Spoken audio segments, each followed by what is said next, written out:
El Señor les bendiga, hermanos. Dios está hablando a su pueblo. El grande, el todopoderoso, el creador de los cielos y de la tierra, nos muestra que Él es Dios. Él es digno de toda alabanza. Él es digno de toda adoración. Y aunque mucha gente no lo admite, no cree en Él, pero hay un remanente que le dice al Señor: tú eres mi Dios. Y por ese remanente el Señor murió y resucitó de entre los muertos. Y está dispuesto a dar todo por su iglesia. Así que, hermanos, como decía Dani, es un tema mezclado. El Señor edifica su iglesia, pero esa iglesia somos piedras vivas de Dios. Y quiero empezar con una anécdota que tiene que ver con el crecimiento de la iglesia. Muchas veces nos sentimos mal cuando la iglesia no crece, nos sentimos mal y nos esforzamos tratando de conseguir el crecimiento. Y eso sucedió en una entrevista que le hizo un periodista a un pastor de una iglesia. Y él estaba tratando de investigar, hacer un artículo sobre las iglesias, sobre las congregaciones grandes, sobre esas congregaciones que eran gigantescas. Y al final de la entrevista, el periodista le hace una pregunta al pastor. Si usted, o si ha sido usted siempre impulsado por el deseo de edificar una iglesia grande. El pastor respondió: no deseo nada de eso en ninguna manera. Yo no quiero edificar la iglesia. Y el periodista lo miró con una mirada inquisitiva, diciendo: ¿pero qué es esto? Y él le dijo: no entiendo, pastor, explíqueme, ¿por qué usted dice eso? Jesús dijo que Él edificará su iglesia. Y yo no voy a competir con el Señor. Ese es su trabajo. El Señor edifica su iglesia. El Señor llama a los que han de ser salvos. Nosotros sencillamente tenemos que predicar el Evangelio. Ir por todo el mundo y predicar el Evangelio. El crecimiento lo da Dios, no nosotros. Dice John MacArthur: el crecimiento en el campo espiritual es como el crecimiento en el campo físico, en el cuerpo humano, por así decirlo. Puede ser nutrido, puede ser alentado, podemos hacer cosas para asegurar un crecimiento saludable, pero no podemos generar el crecimiento verdadero. No podemos subir una estatura por querer nosotros. O ponemos unos zapatacones y decir que ya yo estoy grande. Eso no lo podemos hacer. Fueron los zapatos que crecieron, no fue usted. Pero el crecimiento lo da Dios. Padre, gracias te damos en esta mañana. Gracias por darnos la oportunidad, Señor, de poder hablar de tu palabra. Que tu Santo Espíritu que está en nosotros nos redarguya, nos reprenda en el corazón por medio de tu palabra. Ayúdanos, Señor. Bendícenos en el nombre de Jesús. Eso es lo que nosotros tenemos que ver también, no solamente en el crecimiento físico, como vimos que decía el hermano MacArthur, sino también en el plano espiritual. No podemos crecer de golpe y porrazo creyendo que voy a ser el hermano con más fe de Sabica. No podemos crecer en el campo, en otros campos del evangelismo. Yo quiero ser evangelista y yo voy a ser mejor. Oye, podemos anhelarlo, podemos estudiar muchísimo, podemos tener mucho intelecto, pero la sabiduría real viene de Cristo, viene de Dios. Él es el Espíritu Santo es quien pone los dones en el corazón de los hermanos. Es el Espíritu Santo que capacita al creyente para lo que Él quiere que haga. Y es el Señor que tiene el control de esta congregación. Tenemos que meditar en nuestros corazones. Mira lo que dice el Salmo 103, versículo 9. Jehová estableció en los cielos su reino y su reino domina sobre todo. No solamente Dios está allá en los cielos, sino que Él domina sobre todo el universo, sobre toda la creación que Él hizo. Él tiene el control. Si una hoja de un árbol cae, es porque Dios lo permitió. Si un cabello de nuestras cabezas cae, es porque Dios quiso que fuera así. Hay leyes que Dios estableció.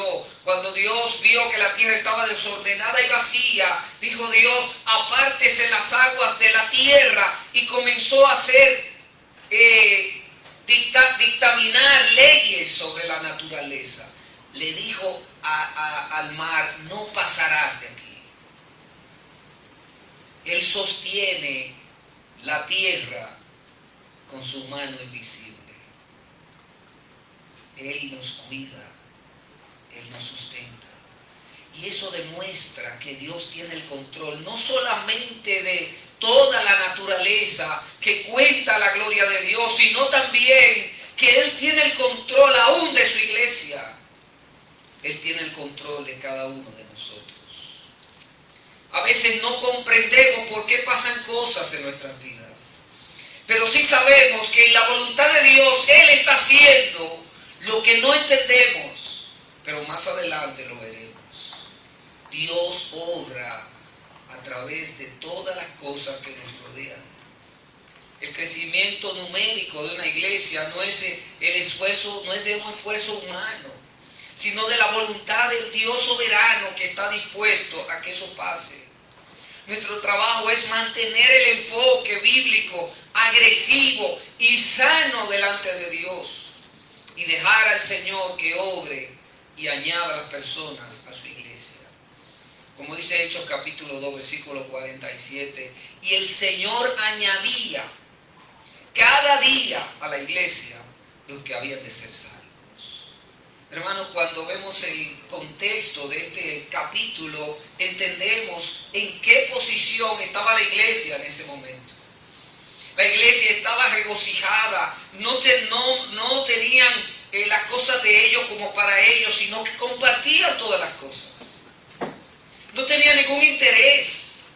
Estaban dispuestos a compartir los unos con los otros, comían juntos en las casas, se reunían a orar al Señor con los hermanos. Y en ese ambiente donde el Señor era glorificado, donde no había ningún interés entre los hermanos, Dios añadía cada día lo que habían de ser salvos. ¿Se dan cuenta? Tenemos que crear esa armonía entre nosotros, amarnos unos a otros. Los defectos que tenemos, a veces nosotros creemos que podemos señalar a los demás cuando nosotros también tenemos muchísimos defectos. El que juzga es Cristo, no nosotros. Amemos al hermano tal como es, porque Cristo lo amó así. El Señor no nos amó porque éramos buenos, nos amó antes de nosotros recibir a Cristo.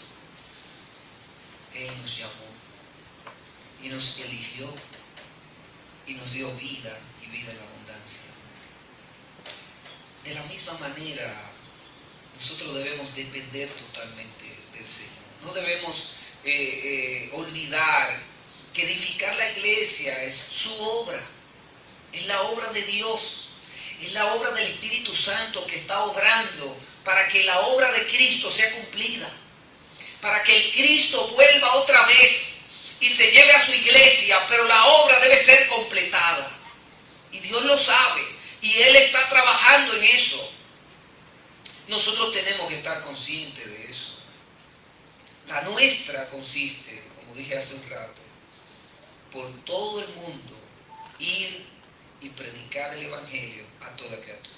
Marcos capítulo 16, verso 15. En el momento en que pensamos que somos los arquitectos, en el momento en que pensamos que somos autosuficientes, que somos los constructores de la iglesia, usurpamos entonces la función de nuestro Dios, que es exclusiva de Él. Dios no necesita ayuda de nosotros. Él lo va a hacer. El texto bíblico clave para nosotros entender esta verdad se encuentra en Mateo capítulo 16, versículo 18. Jesús dijo a Pedro: y yo también te digo que tú eres Pedro, y sobre esta roca edificaré mi iglesia, y las puertas del Hades no prevalecerán contra ella. Y a ti te daré las llaves del reino de los cielos, y todo lo que atares en la tierra será atado en los cielos, y todo lo que desatares en la tierra será desatado en los cielos. Este pasaje ha sido una fuente de controversia a través de miles de años. La iglesia se dividió y ese texto se malinterpretó. Y cuando eso pasó, entonces los hombres comenzaron a poner hombres por encima de Dios. Comenzaron a dirigir iglesias que ya no eran iglesias, sino hombres haciendo sus propias formas y sus propias palabras. Jesús pronunció estas palabras justo a continuación de la gran confesión de Pedro. En Mateo capítulo 16, versículo 16, unos versículos anteriores, le dice: tú eres el Cristo, el Hijo del Dios viviente. Y el Señor respondió con estas palabras: bienaventurados eres Simón, hijo de Jonás, porque no te lo reveló carne ni sangre, sino mi Padre que está en los cielos.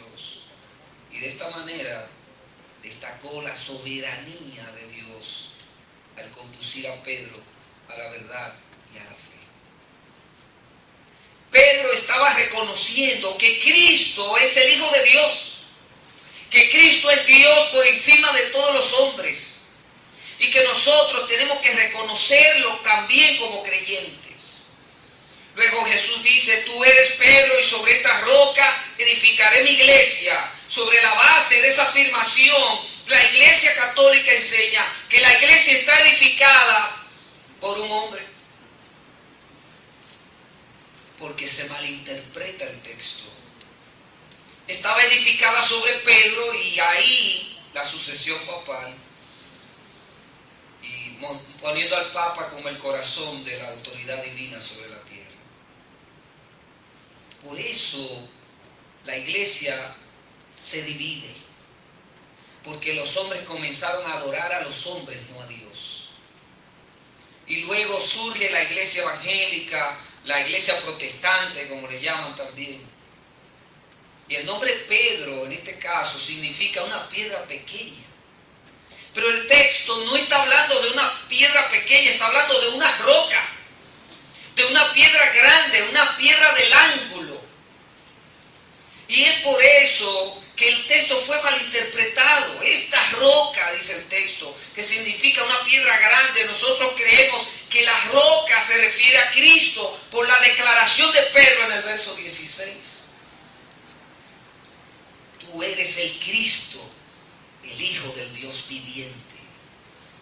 Y sobre esa declaración de Pedro de que Cristo es el Hijo de Dios y que Cristo es Dios viviente entre ellos, es que está diciendo: sobre esa roca que declaraste es que mi iglesia será levantada, será edificada. Y esa paráfrasis que hacen del significado del texto: aunque tú eres una piedra pequeña, yo edificaré mi iglesia sobre la roca sólida de la verdad que has confesado, de que Cristo es el Hijo de Dios, del Dios viviente. Esa es la verdadera interpretación de este texto. No mirando a los hombres como que tienen el poder, sino que Dios está por encima de todo y nosotros estamos subordinados a Él. Debemos caer de rodillas ante la palabra de Dios. También señala que las Escrituras enseñan con claridad que Cristo es la cabeza de la iglesia.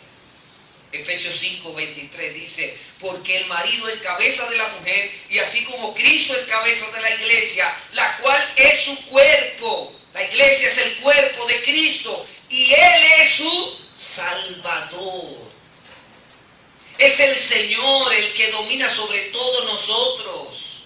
Fue Cristo que pagó el precio en la cruz del Calvario, fue Cristo que derramó su sangre por ti, fue Cristo que lo dejó todo para darnos vida y vida en abundancia. Fue Cristo que lo hizo por ti, hermano. Y si Él lo hizo con ese amor, con esa entrega, siendo el Dios todopoderoso, nosotros debemos caer de rodillas, como cayó Juan allá en el Apocalipsis. Cayó de rodillas ante la presencia de Cristo. Hermanos, tenemos que humillarnos ante el Señor. Dice Colosenses 1:18, y Él es la cabeza del cuerpo que es la iglesia. Jesucristo es la cabeza. Jesucristo es el supremo. Jesucristo es el que domina sobre la iglesia. Jesucristo es el que tiene todo el poder, toda la gloria, toda la adoración. Y esto nos demuestra que Cristo es la cabeza de la iglesia y no un hombre sobre la tierra. La Biblia dice que la iglesia está edificada. El texto dice, está edificada sobre el fundamento de los apóstoles, siendo la principal piedra del ángulo Jesucristo mismo. Esa piedra que usted ve en la foto es una piedra angular. La que sostiene ese arco, en los tiempos antiguos hacían ese tipo de arco que ustedes ven ahí. No era la parte de abajo lo que sostenía la parte de arriba, sino el ángulo que hacía al final. Cuando ponían esa piedra, sostenía todo el ángulo del edificio. Inclusive en las iglesias antiguas, en la Edad Media, se usaban mucho los ángulos, porque tenían mucho poder para sostener grandes cantidades de piedras.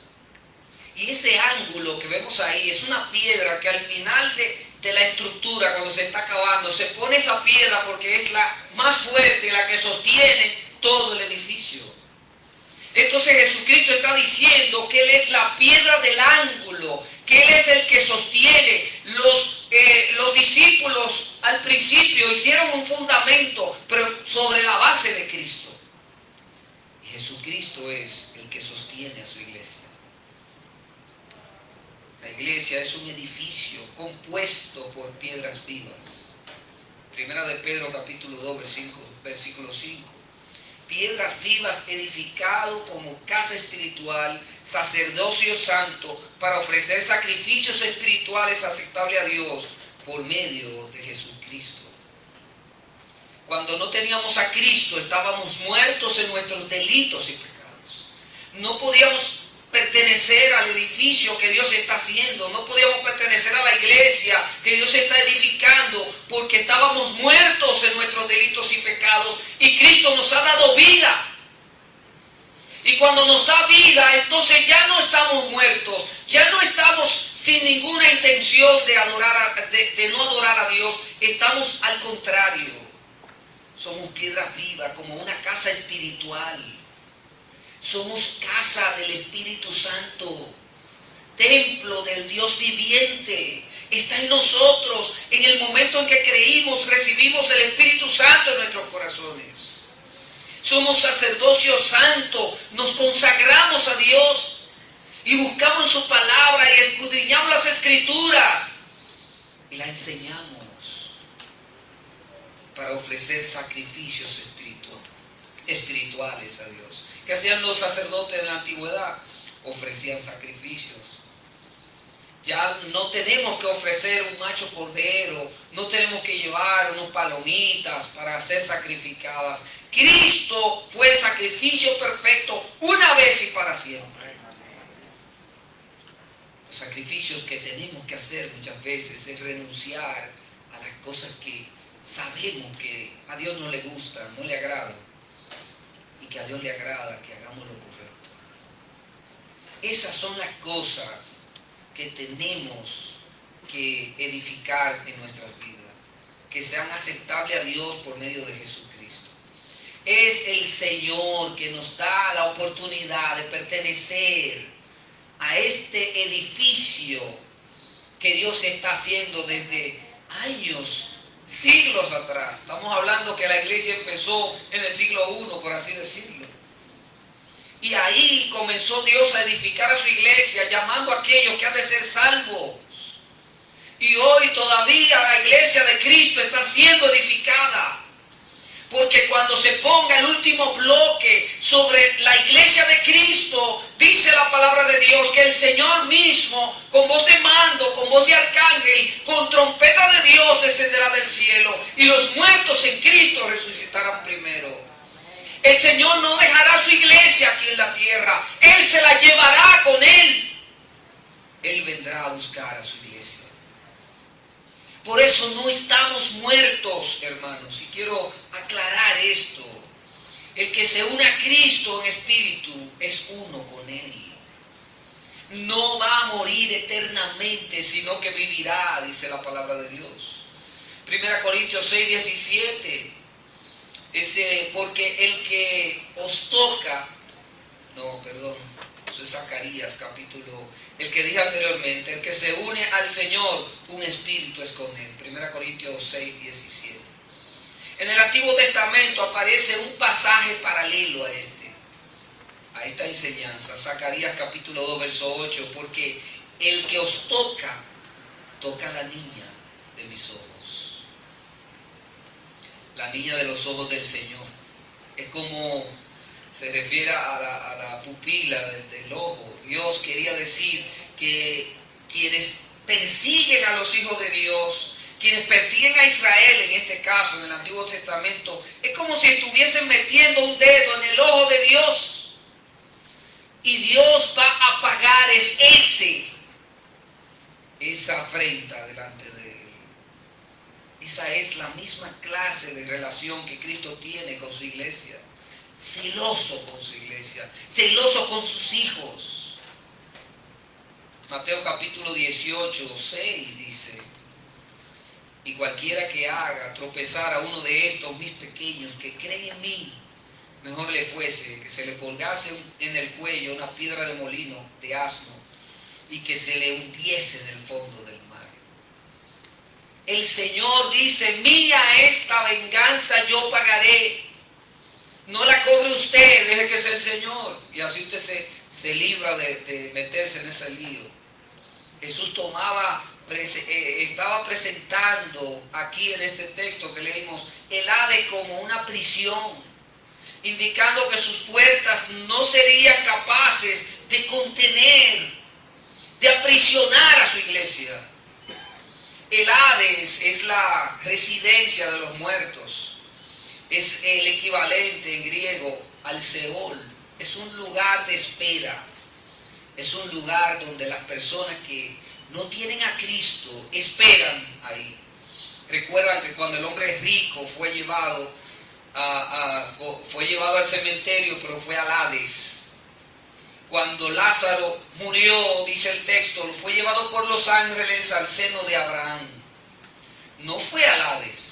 Fue a otro lugar de espera, pero no el Hades. Y el texto en el Salmo también, capítulo 6, versículo 5, dice: porque en la muerte no hay memoria de ti. Es como diciendo que el que se muere ya se quedó ahí. Eso es lo que la gente piensa.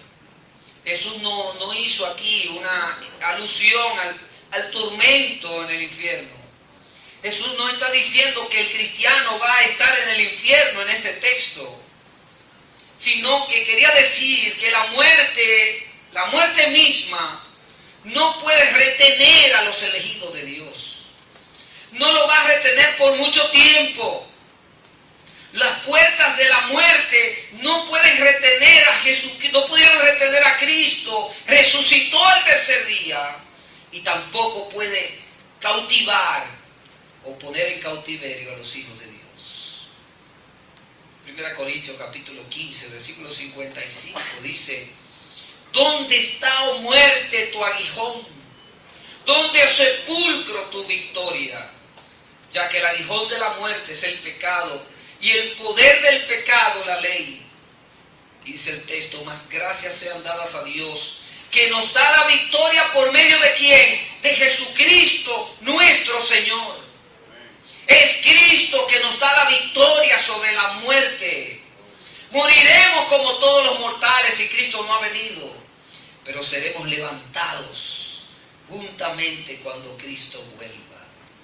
Él vendrá a buscar a su pueblo. Él es la cabeza de la iglesia. Él vendrá a buscar a sus elegidos. Él lo ha prometido en su palabra. Dice en 1 de Juan 14, 19, porque yo vivo, vosotros también viviréis. Debemos quedar entonces claro que la iglesia es una obra soberana de Dios. Dios está trabajando en su iglesia. Aunque a veces nos sintamos como desanimados, pero es que las cosas que están pasando no es fácil, yo estoy viendo tantas cosas. El Señor es quien sostiene a su iglesia. Él va a salvar a su pueblo, Él nos llevará, Él nos limpiará. Él está dispuesto a darnos a nosotros el privilegio de estar ahí con nosotros. Y eso es importante. Tenemos que estar dispuestos también a poder entrar con nuestro Señor Jesucristo, porque Él lo prometió. ¿Estás seguro, hermano, de que si Cristo viene hoy, tú te irás con Él? ¿Estás seguro de que el Señor te ha lavado con su sangre preciosa? ¿Estás seguro de que tu nombre está escrito en el libro de la vida? Eso es importante que lo tengamos en cuenta. Somos piedras vivas de nuestro Señor. Y Él ha prometido que esas piedras vivas estarán en su presencia. En otras palabras, la palabra todo cristiano es una piedra en la estructura de la iglesia de Cristo. Pedro y los apóstoles fueron las primeras piedras que fundaron esta iglesia. Pero Cristo mismo también es la piedra del ángulo, como vimos. Y no Pedro. Es importante que tomemos en cuenta esto. No es Pedro la cabeza de la iglesia. Es Cristo. Es Cristo el que pagó el precio. Es Cristo que murió por nosotros. Es Cristo quien lo dio todo por nosotros. Entonces tenemos que estar seguros de que la solidez de la iglesia está fundada en Cristo. Mientras muchos se apartaron del Señor por la palabra fuerte que el Señor en sus predicaciones, los discípulos en Juan capítulo 6, versículo 66, los discípulos estaban ahí firmes. Muchos se fueron porque el Señor comenzó a hablar de que iba a morir, de que había necesidad de que el Mesías padeciese. Pero si este es el Mesías, yo me voy. Comenzaron a irse. Y el Señor le dijo a sus discípulos: ¿ustedes también se quieren ir? No, Señor, ¿a quién iremos si solo tú tienes palabras de vida? Solo tú tienes palabras de vida eterna. Y ese texto dice: desde entonces muchos de sus discípulos volvieron atrás y ya no andaban con Él. Parecería que el ministerio de Jesús se había perdido, humanamente hablando. Si hubiera sido un promotor de esta gente que trabaja en mercadeo, dice: no, ya se le acabó la gasolina, ya llegó a donde iba a llegar, ya perdió la dirección. Pero no es así que el Señor obra en su iglesia.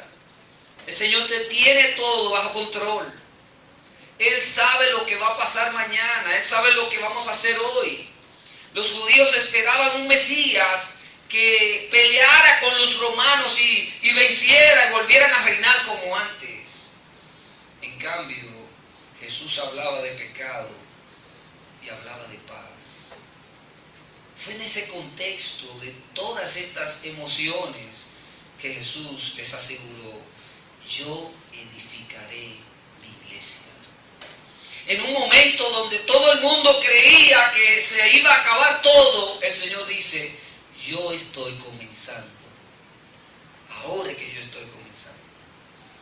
Fue en ese contexto, con estas emociones. Él quería hacerles saber que no había desviado su trabajo, no había desviado su idea original, su plan original. Nada se había perdido. Y el programa de Dios estaba activo y no había cambiado todavía. Podemos obtener consuelo de estas palabras para nuestras propias vidas, para este tiempo en que estamos. No importa, hermano, cuán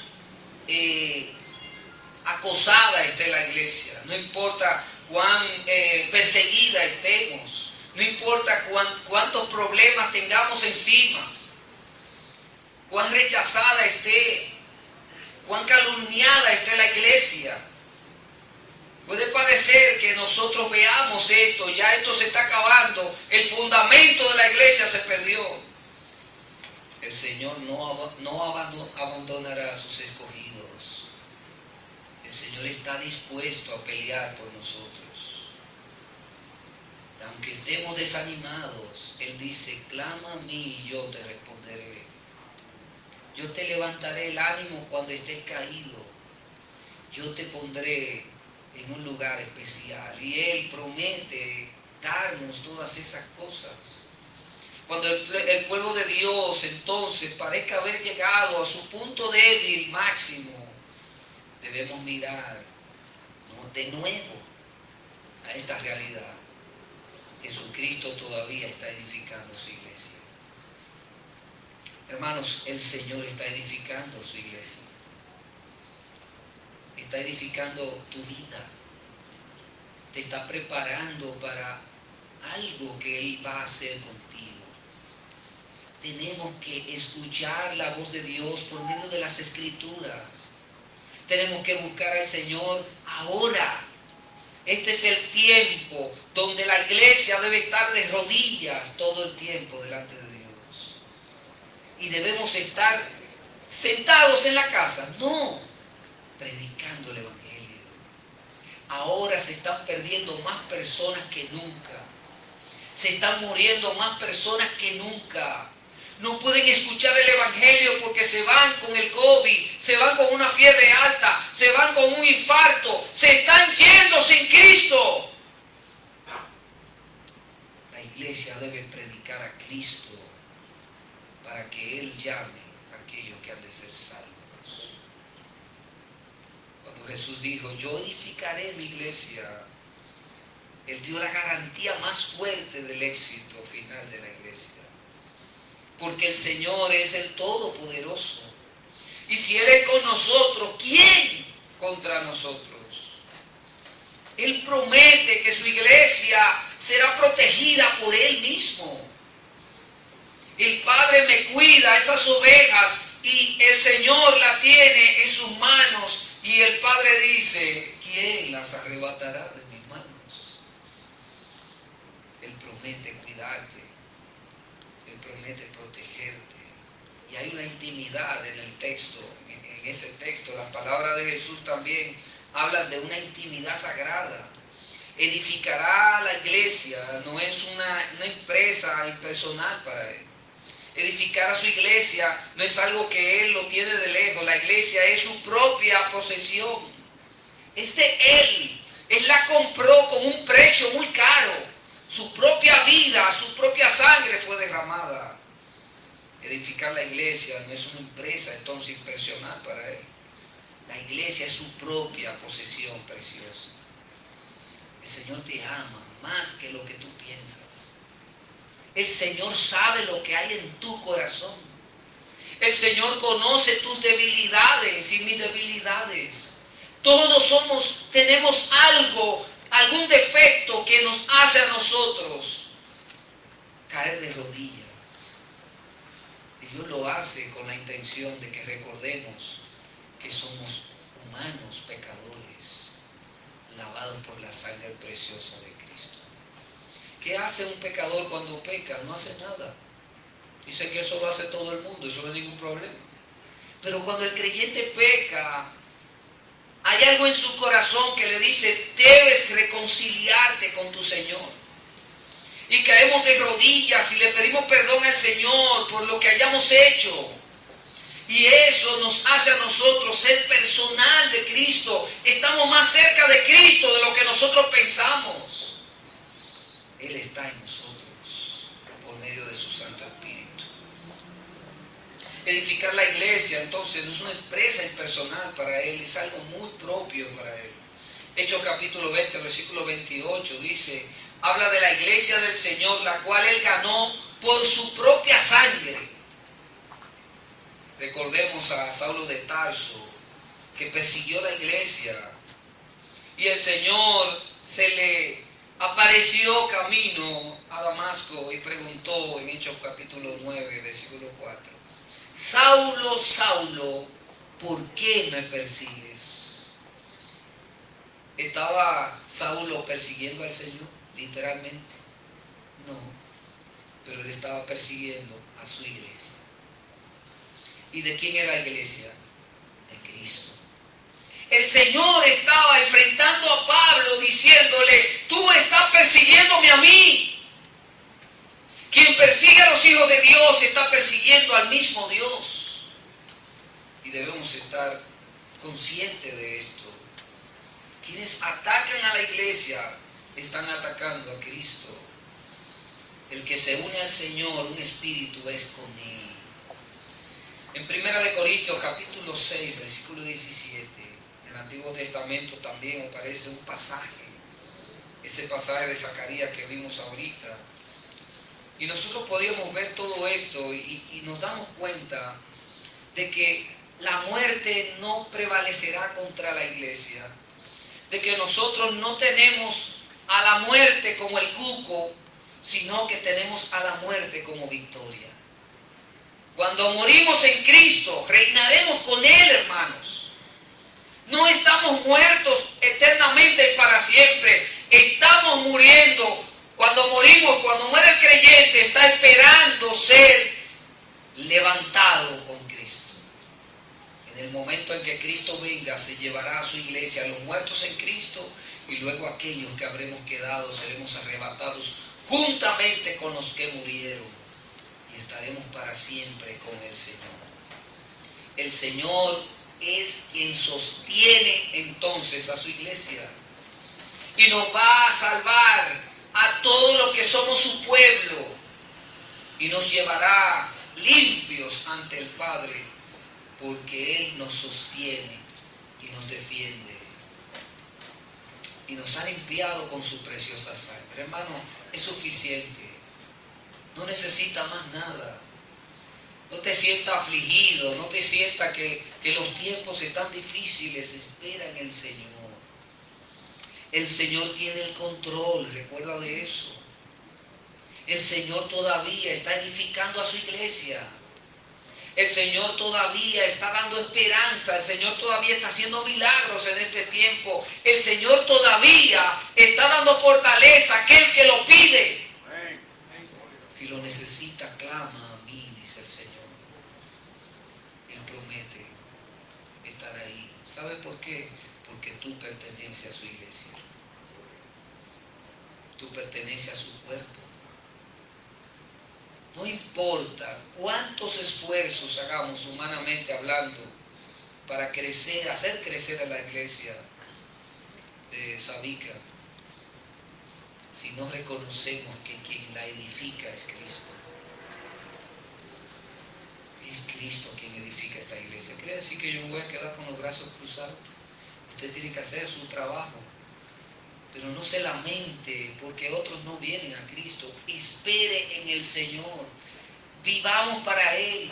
Amémonos unos a otros. Amemos a los amigos. Amemos a aquellos que están a nuestro alrededor para que ellos vean a Cristo en nuestras vidas. Y quieran también probar de eso que nosotros tenemos. Hermanos, somos edificados por Cristo. Somos el edificio que Cristo está haciendo. Los caminos de Dios no son nuestros caminos cuando no le conocemos. Nosotros tenemos a igualar el liderazgo con el señorío. Y alabamos a esa persona y le rendimos pleitesías. Pero el Señor no es así. El Señor entonces iguala el liderazgo con la capacidad de servicio, que es diferente. Humilla al líder, humilla a su pueblo, para que la gloria no sea para un hombre, sino para Dios. Queremos también fortaleza para poder ayudar a Dios con su obra. Él nos hace débiles para que podamos entonces caer de rodillas ante Él. Y eso nos demuestra a nosotros que estamos equivocados. Anunciamos nuestras credenciales para que los demás puedan estar seguros que no son de nosotros. Él nos deja entonces fracasar para que los demás vean y sepan que Dios, que no somos como Dios, que no somos perfectos, que no somos nada. Los seguidores empiezan a creer que un líder en particular no puede hacer nada malo. Sin embargo, esa adulación no es más que un humanismo. Los hombres son los que hacen eso, hermanos. La humanidad sin Cristo son los que buscan adorar a los hombres. Y en la antigüedad lo veneraban y lo veían como dioses. Como Dios agarró a Faraón, que Faraón decía que era el Dios del río, el Dios del Nilo, el Dios de los egipcios. Y murió igual que los mortales. A Cristo, más Dios, por medio de las 10 plagas que envió a Egipto, demostró que los egipcios adoraban a cada una de esas plagas. Cada una de las plagas que pasaron en Egipto era un dios egipcio. Y ellos entonces veían todas estas cuestiones y veían que cuando Moisés oraba, se pasaba la plaga y decían, pero esta gente este Dios es más poderoso que nuestros dioses. Eso es lo que Dios ha querido decir desde antes de la antigüedad, desde los tiempos antiguos. Dios está diciendo, yo soy el que tengo el poder. Yo soy tu Dios. No necesitas nada más. No veneres a nadie más que no sea a mí. Eso le está diciendo Dios a su iglesia. Así que Dios deja que los líderes se caigan de ese pedestal. Esto es un buen recordatorio de que todos nosotros, tanto líderes, hermanos, seguidores, por igual, andemos por la vida con pie de barro. A la larga, lo único bueno de cada uno de nosotros es la bondad de Dios que está en nosotros. Y es por eso que debemos recordar que nuestra fuerza le pertenecen a Dios. Nuestro esfuerzo debe ser para Él. Nuestras vidas deben ser para Él. Que no los aplausos de los hombres para nosotros sea abrumador. Decimos, yo no me lo merezco. Quien se merece ese aplauso es el Señor. Hermanos, vivamos para Dios, no para nosotros. Vivamos para Dios, no para los hombres. Dios espera de nosotros hombres fieles, idóneos, que puedan enseñar a otros y que sean capaces de estar lo suficientemente humillados para ser usados por el Santo Espíritu de Dios. Podemos recurrir a la fortaleza de Dios solamente cuando vemos que nosotros no podemos hacerlo. Gracias, Padre, te damos en esta mañana. Gracias, oh Dios, porque siendo nosotros viles pecadores, Cristo murió por nosotros. Si en este momento, Señor, hay amigos que escucharon tu palabra y viendo la grandeza, viendo el control que tú tienes hacia nosotros de un amor tan grande que no podemos explicarlo, y que tú, oh Dios, abre la puerta y dice, venid a mí, trabajados y cargados, porque yo os haré descansar. Dios llama a aquellos que no tienen a Cristo en su corazón. La puerta está abierta, querido amigo, para que puedas entrar a la gloria de Cristo. Gracias te damos, oh Dios, en esta mañana, porque solo tú mereces toda la gloria. Todo es de mi Cristo, por Él y para Él, como cantábamos. A Él sea la gloria. por los siglos de los siglos. Amén. Dios les bendiga.